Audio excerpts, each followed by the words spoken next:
Bagaimana? Yang pertama dikeringkan terlebih dahulu. Ya, setelah itu di apa ya? Di apa setelah itu? Dikeringkan. Ya, setelah dikeringkan diurai, kemudian dipiring dan dirajut. Dan jadilah sebuah tas noken yang bagus, yang cantik ya. Sekarang pada kesempatan kali ini kita akan mempelajari sebuah judul. Aku bisa menulis cerita fiksi. Ada yang belum bisa menulis? Bisa. Nah, bisa semua ya. Nanti yang belum bisa, yang belum lancar, nanti kita akan belajar bersama-sama. Tujuan pembelajaran kita kali ini untuk apa sih Bu belajar cerita fiksi itu? Ada yang tahu cerita fiksi? Tujuan pembelajaran kalian? Tujuan pembelajarannya yaitu menyajikan gagasan melalui menuliskan kembali narasi berdasarkan teks fiksi yang dibaca atau didengar. Ya. Sebelum melanjutkan ke pembelajaran, Ibu akan menanyakan, halo kelas 2. Hai. Mengapa sih kita harus membaca? Ada yang tahu? Mengapa kita harus membaca atau mendengar, baik dari sumber buku atau berbagai sumber media elektronik? Tujuan membaca agar pintar. Terus apa lagi? Agar mengetahui sebuah informasi. Betul tidak? Betul. Ketika kamu tidak membaca, kamu tidak akan mengetahui suatu informasi. Gitu ya? Paham semuanya ya? Kemudian lanjut. Nah, caranya karena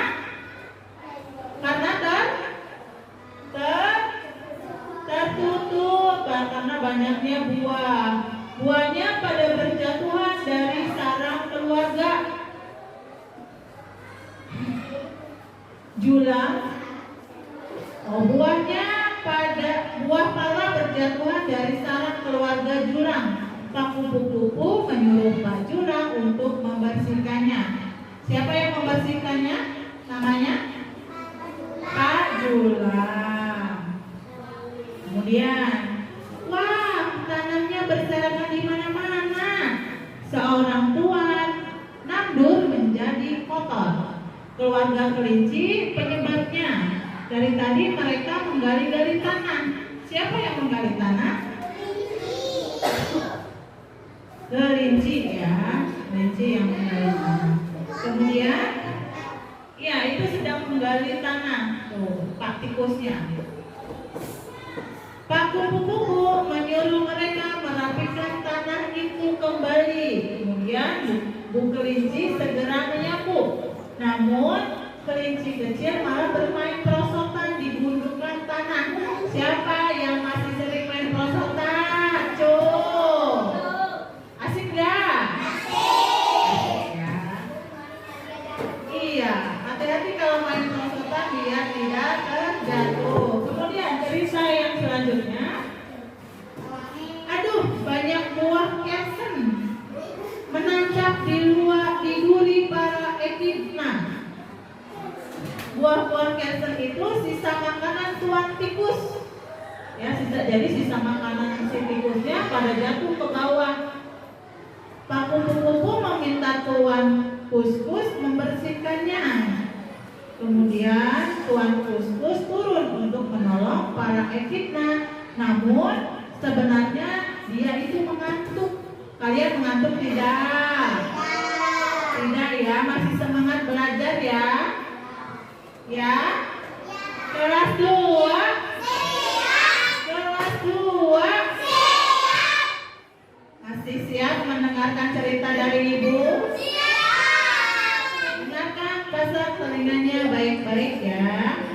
Pak Kupu-Kupu mengumpulkan warga untuk membersihkan desa Pantasa yang harus ditingkatkan.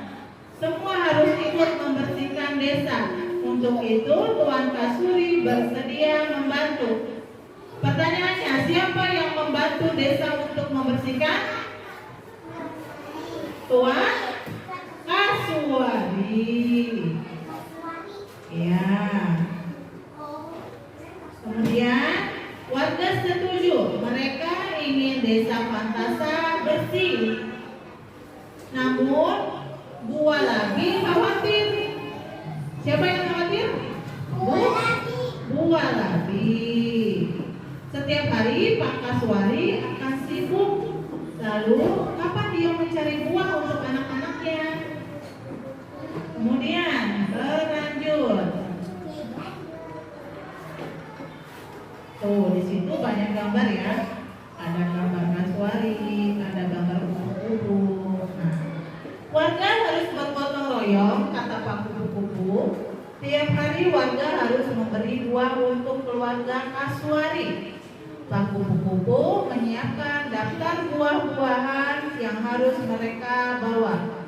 Desa Pantasa mulai terlihat bersih. Namun, ada yang tahu namun apa? Siapa? Namun apa? Belum tahu? Penasaran? Penasaran. Namun apa ya? Nah, namun ada masalah. Bu kelinci itu tidak bisa mengambil buah di pohon yang tinggi. Kalau kalian bisa nggak ngambil di pohon yang tinggi? Bisa? Bisa nggak? Bisa. Dengan cara apa? Manjat. Dengan cara merapikan rompinya juga bisa ya. Rompinya dirapikan, dipakai kembali ya. Kemudian tupai sulit membawa buah yang besar. Kalian bisa nggak bawa buah yang besar? Bisa? Tidak ya. Bisa, ya. Nah ini ada daftar nama hewan dan buah yang harus dibawa. Tupai, tugasnya membawa pepaya dan pisang. Kemudian kelinci membawa buah kersen.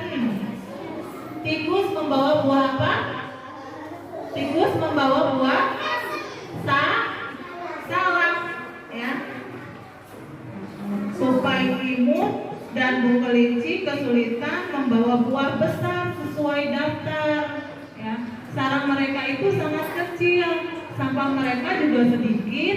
Bagaimana kalau mereka memberi buah sesuai kemampuan saja? Bisa? Bisa membawa buah sesuai kemampuan? Bisa? Bisa ya, malah lebih ringan. Nah, di sini ada. Kemudian Pak Kupu-kupu setuju. Hewan yang sarangnya besar memberi buah berukuran besar, ya. Badannya besar harus membawa buah yang besar. Kalau badannya kecil bawa buah yang besar atau kecil? Kecil. Nah ini hewan yang sarangnya kecil memberi buah yang berukuran kecil. Tadi sesuai ibu katakan ya.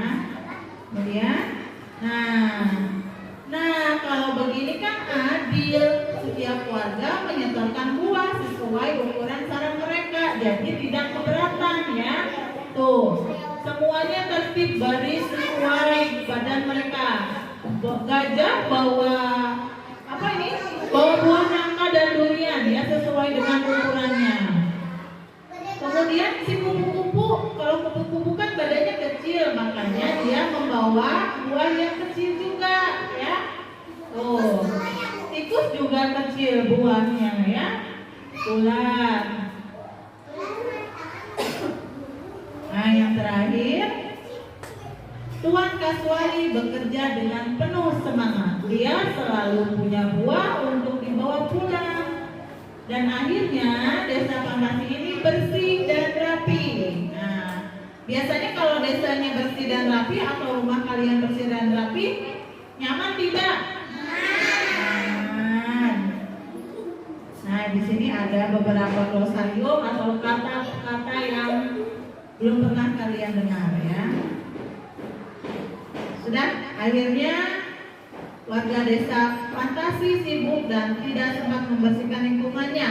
Akibatnya desa Pantasa menjadi kotor dan berantakan. Kalau desa yang kotor dan berantakan, apa yang harus kalian lakukan?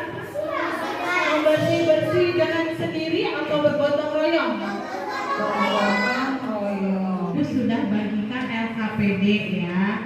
LKPD mengenai burung tempua dan burung puyuh secara berkelompok.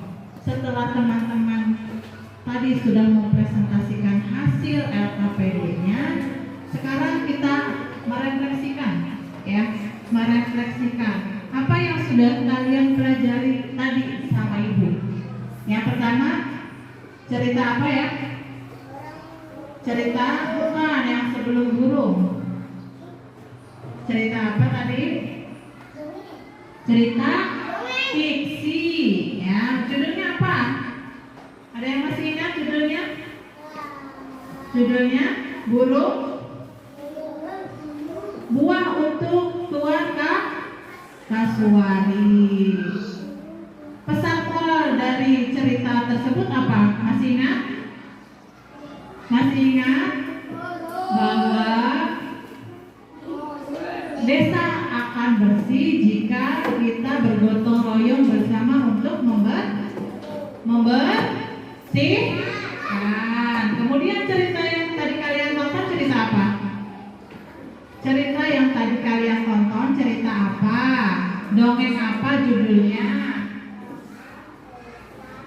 Dongeng tentang burung tempua dan burung puyuh. Ya. Nah, minggu yang akan datang kalian akan belajar mengenai bagaimana cara memainkan gawai ya. Cara memainkan gawai ya. Ada 20 ya cara kita untuk memainkan gawai. Gawai itu apa? Handphone, laptop dan sebagainya, gadget ya. Iya, TV. Nanti Ibu akan berikan tugas untuk di rumah ya, Wisnu, Tristan, tugas untuk di rumah yang akan dipelajari di rumah, dibelajar di rumah ya. Sekian pembelajaran kita kali ini. Kurang lebihnya Ibu mohon maaf. Setelah ini boleh kalian istirahat. Billahi taufiq wal hidayah. Wassalamualaikum warahmatullahi wabarakatuh.